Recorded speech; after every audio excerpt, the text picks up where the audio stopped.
নমস্কার, আমি জ্যোতিষ আচার্য সিপারিয়াত। আজকে মিথুন রাশির কারা কারা শুভ প্রেমিক প্রেমিকা হতে পারে। আগের দিন শেষ করেছিলাম বৃষ রাশি দিয়ে, তো আজকে মিথুন রাশির বলবো। দেখুন, আমি এই শুভ প্রেমিক, দেখুন প্রেমটা আজকের যুগে একটা মানে বিবাহ যাওয়ার আগে বেশিরভাগই এখন মানে ছেলেমেয়েরা প্রেম করাটা কোনো একটা অনীহা নেই। মানে আমাদের সময় ছিল কি, আমরা একটু শেকি টাইপের ছিলাম, মানে আমরা অতটা অ্যাডভান্স ছিলাম না ওই সময় যুগটা। যে একটা ছেলে মেয়ের মানে দেখা হলো, তাকে ভালো লাগলেও মানে সেই বুক ফাটে তো মুখ ফোটে না, সেই মতো কিছুতেই বলতে পারা যেত। সে ছেলে হোক আর মেয়ে, তো আরও লাজুক ছিল। এখনকার মেয়েরা প্রচুর অ্যাডভান্স। তারা নিজেরাও যদি মানে হয়তো এমনভাবেই তারা ইঙ্গিতগুলো ছেলেদের দেয় যে ছেলেটা বুঝতে পারে যে মেয়েটা তাকে পছন্দ করছে। যাই হোক, সেটা ওই সময় ছিল না। তো আমি বলি, প্রেম করে বিয়ে করাটা আজকের যুগে ভালো, খারাপ না। ততক্ষণ ভালো যতক্ষণ ওটাকে ফিজিক্যাল রিলেশনে না নিয়ে যাওয়া। আমার ব্যক্তিগত মত হচ্ছে, ভারতবর্ষ একটা রক্ষণশীল দেশ, তাই বিয়ের আগে ফিজিক্যাল রিলেশনে না যাওয়াই ভালো। তাতে বিয়ের মজাটা চলে যাবে।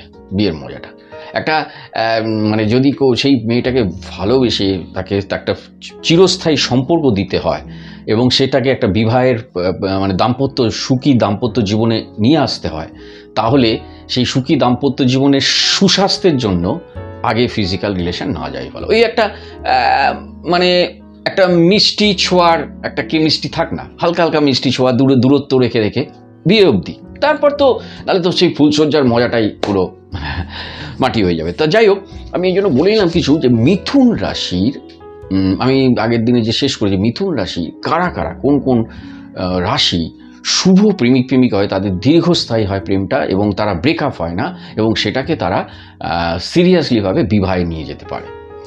তো দেখুন, মিথুন রাশি হচ্ছে বায়ু রাশি। ওকে, তাহলে বায়ু রাশি মিথুন রাশির কে আছে ওই টিমে? তুলা আছে, মিথুন, তুলা এবং কুম্ভ। তাহলে মিথুন, তুলা, কুম্ভ, এদের সাথে কিন্তু মিথুন রাশিতে দুরন্ত বন্ধু হতে পারে। এরা একে অপরের মনের মিল প্রচুর, এদের বন্ধুত্ব দারুণ এদের, সে ছেলেই হোক মেয়েই হোক। কিন্তু এই বন্ধুত্বটা থেকে ভালো লাগা, ভালোবাসা, তারপরে বিবাহ, এই অঙ্কটা নাও মিলতে পারে এদের মধ্যে। তো সুতরাং আমি বলি কি, এদের সাথে যদি, আমি আগেও বলেছি, এদের সাথে যদি আপনি মিথুন রাশিরা এই কুম্ভ তুলার সাথে যদি আগে প্রেম করে, মানে প্রেম করে বিয়েতে যায়, তাহলে কিন্তু একটু গন্ডগোল থাকতে পারে। তাই আগে বেশি জেনে যাওয়াটা ভালো না এরা একে অপর, মানে প্রেমের ক্ষেত্রে বলছি, নট বন্ধুত্ব দারুণ, প্রেমের ক্ষেত্রে।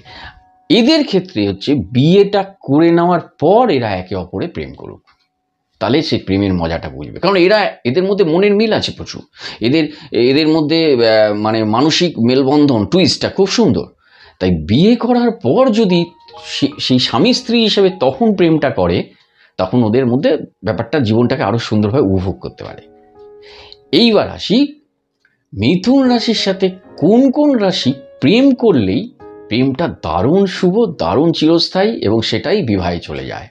এদের কিন্তু যেটা বললাম, এরা কিন্তু বিয়ের আগে এদের প্রেম করা উচিত না। আর আমি অ্যালাউ করছি, বিয়ের আগে এরা প্রেম করলেও এদের প্রেমটা চিরস্থায়ী হয়ে থেকে যায়, সুন্দর একটা গোলাপের সুগন্ধি, একদম আপ টু দ্য ম্যারেজ, এবং সেটা দাম্পত্য জীবনও চলে যায় সুন্দরভাবে। মানে প্রেমের ক্ষেত্রে সেই যে গোলাপ দেওয়া, সেই গোলাপের সুগন্ধিটা আজীবন থেকে যায়। তা মিথুন রাশি কাদের সাথে, সেটা মিথুন রাশির সাথে বিবাহ হওয়া উচিত খুব সুগন্ধি, সেটা হচ্ছে সিংহ, ধনু এবং মেষ। তিনটে রাশি, সিংহ, ধনু, মেষ, এদের সাথে যদি প্রেম হয় মিথুন রাশিদের, সেই প্রেম কিন্তু চিরস্থায়ী হয়, ক্ষণস্থায়ী নয়। সেটা ব্রেকআপ হয় না খুব একটা, এবং সেইখান থেকে এরা কিন্তু যখন চিরস্থায়ী হয়, সেই প্রেমটাকে ওরা কিন্তু বিবাহে নিয়ে গিয়ে সেটাকে ওরা সুখী দাম্পত্য জীবনের উপহার দিতে পারে। আবার বলছি, এই প্রেম, ভারতবর্ষে প্রেম মানেই যখনই আপনি ফিজিক্যাল রিলেশনে যাবেন, ফিজিক্যাল রিলেশনটা না যাওয়াই ভালো প্রেমের আগে। তাতে কি, একে অপরকে যে রহস্যটা, সেই দাম্পত্য জীবনের সেই মিষ্টি রহস্যটা, সেটা কিন্তু একটু যেন বাদ সাধে। তাই আমি কখনো এই ফিজিক্যাল রিলেশনকে আমি কখনো এনকারেজ করছি না, যদিও ইউরোপিয়ান কালচার, আমেরিকান কালচার এটাকে করে, ওদের সেই সব ব্যাপার আছে।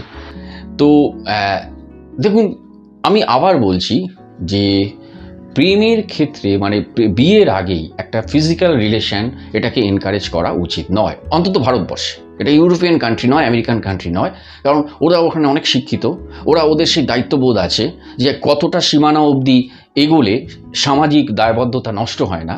সামাজিক মানে আমরা মানে এইটাই দেখুন, ওদের ওখানে যখন ফ্রি সেক্স মানে ওই ফ্রি সেক্স নয়, মানে একদম যে ওদের অন্যরকম ব্যাপার।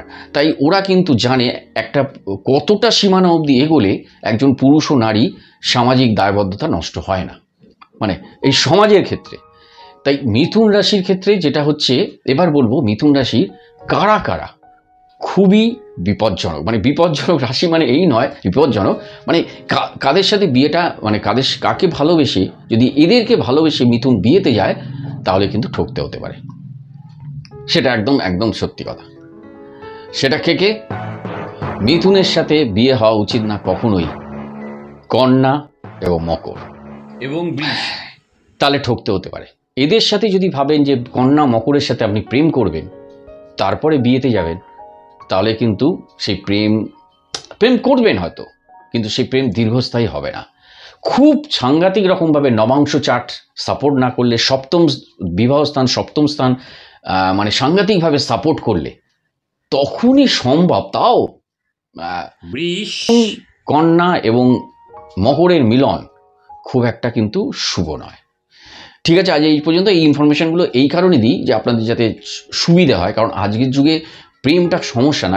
এখন আমি একটা জায়গায় কাউকে ইচ্ছা করে কোনো রাশি, ভাই আমি তো জেনে কাউকে ভালো লেগেছে, সেই ভালো লাগার জন্য ভাই তোমার রাশি কি, যে একটা বোকা ব্যাপার। চালাকি করে জেনে নিতে হবে, যে বোকা এই তোমার রাশি কি ভাই, তাহলে আমি এগোবো নাহলে এগোবো না, আমাকে ওই জ্যোতিষ বলে দিয়েছে, হ্যাঁ বলে দিলাম, হ্যাঁ, এই ব্যাপারটা নয়। একটু বেশ রসিয়ে মজা করে চালাকি করে জেনে নিতে হবে যে তার রাশিটা। কিন্তু এটা কিন্তু সত্যি, এটা এই যে মজা করলাম এটাই কিন্তু সত্যি। এটা হয়তো বাস্তব জীবনে অনেকের কাছে ব্যাপারটা খেয়ালি ভাবে, দূরই কী বলছে, হ্যাঁ রাশি টু রাশি মিল ইউনিভার্স করে গেছে, তাই এখানে চ্যাংরামি নয়।